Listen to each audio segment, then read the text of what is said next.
أعوذ بالله من الشيطان الرجيم بسم الله الرحمن الرحيم الله لا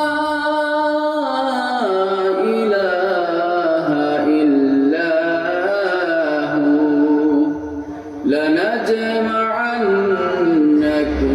إلى يوم القيامة لا ريب فيه ومن أصدق من الله حديثا সূরা নিসা আয়াত নাম্বার 87 এর বাংলা অর্থ হচ্ছে আল্লাহ তিনি ছাড়া আর কোনো উপাস্য নাই, অবশ্যই তিনি তোমাদের সবাইকে কিয়ামতের দিনে একত্রিত করবেন, এতে কোনো সন্দেহ নাই। আর আল্লাহর যে কথায়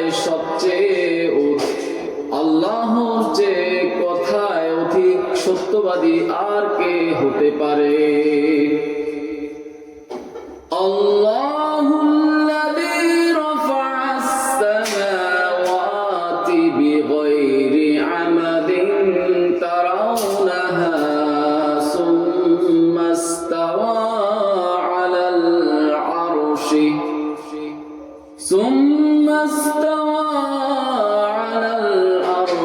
وسخر الشمس والقمر كل يجري لأجل مسمى يدبر الأمر يفصل الآيات لعلكم بلقاء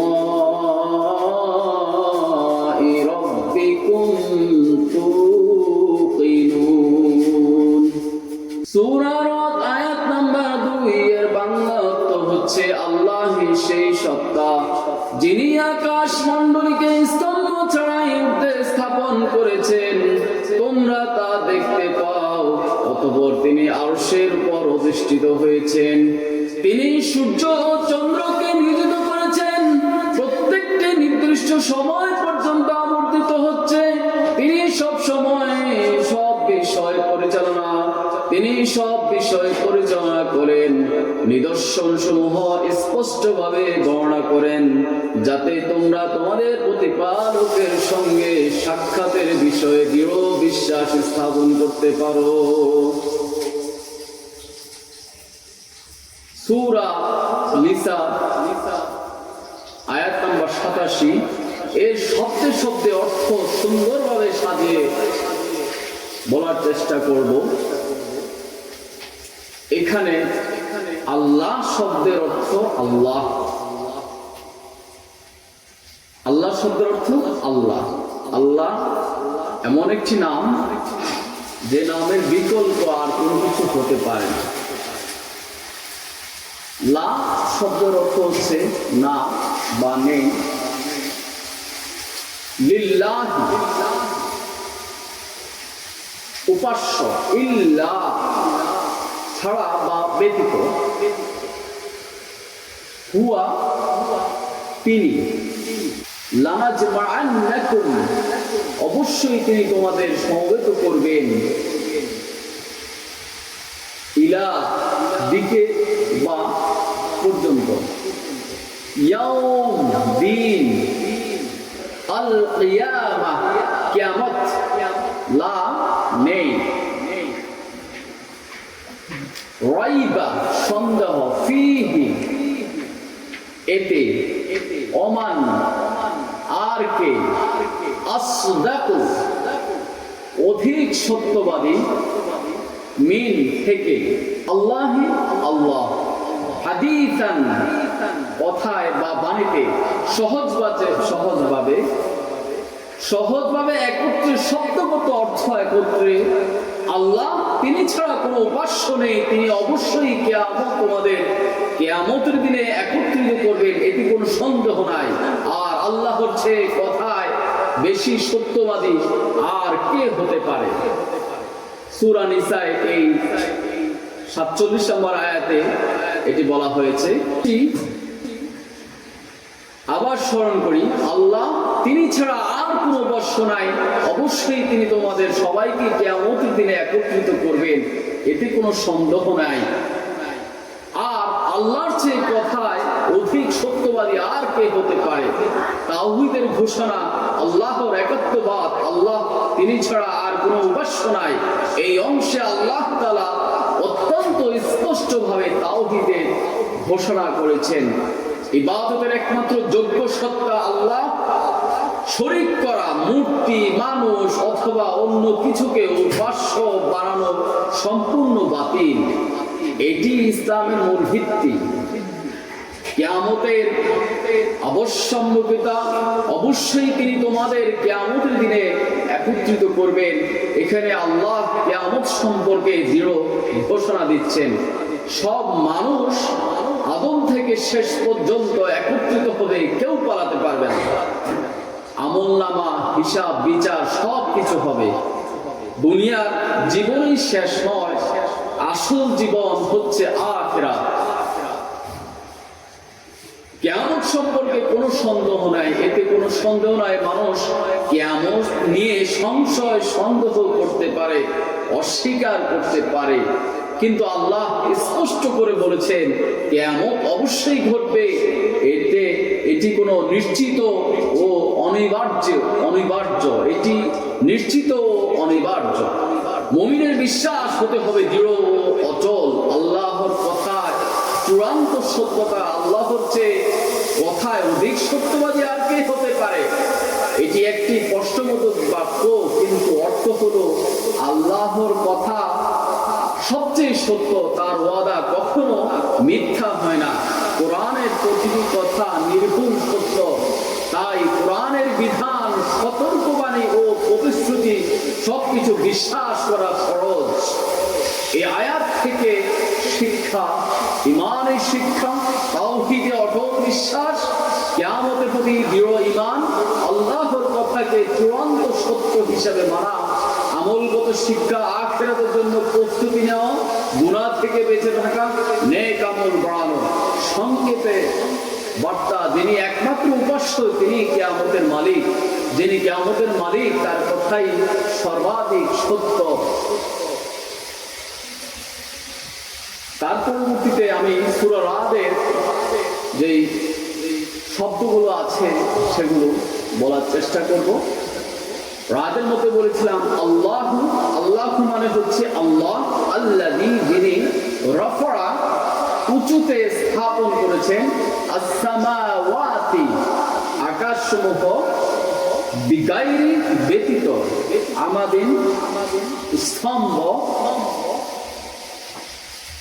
তারাও নাহা তোমরা সেগুলো দেখো, সুম্মা অতঃপর, আস্তাওয়া অধিষ্ঠিত হয়েছেন, আলা উপর, আল আরশি আরশ, ওয়াসাখখারা এবং নিয়োজিত করেছেন, আশ-শামস সূর্য, আল কামার এবং চন্দ্র, কুল্লুন প্রত্যেকটি, ইয়াজরি আবর্তিত হয় বা চলে, লিআজালিন একটি সময় পর্যন্ত,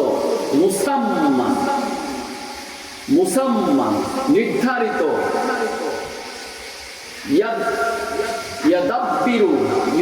ইউদাব্বিরু পরিচালনা করেন, আল আমরি আল আম সব বিষয়, ইউফাসসিলু স্পষ্টভাবে বর্ণনা করেন,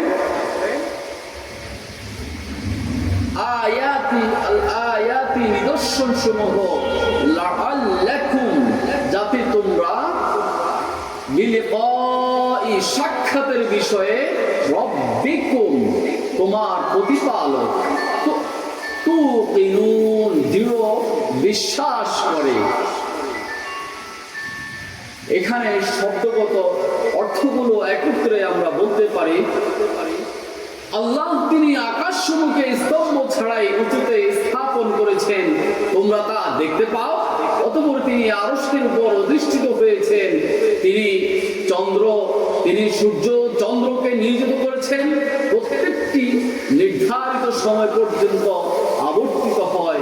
তিনি সব বিষয়ে পরিচালনা করেন, নিদর্শন সমূহ স্পষ্টভাবে বর্ণনা করেন, যাতে তোমরা তোমাদের প্রতিপালকের সঙ্গে সাক্ষাৎ সম্পর্কে দৃঢ় বিশ্বাসী হও। সূরা রাদ আয়াত সংখ্যা হচ্ছে, এখানে আয়াত যে আয়াতে এটি এসেছে আয়াত নাম্বার হচ্ছে 2।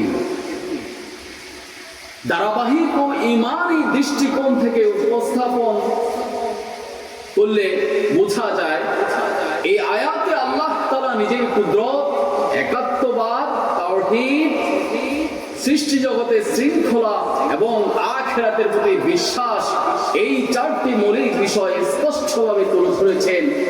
স্তম্ভ ছাড়া আকাশমণ্ডলী স্থাপন, আল্লাহই সেই সত্তা যিনি আকাশমণ্ডলীকে স্তম্ভ ছাড়াই ঊর্ধ্বে স্থাপন করেছেন। তোমরা তা দেখতে পাও, মানে আমরা তা দেখতে পাই।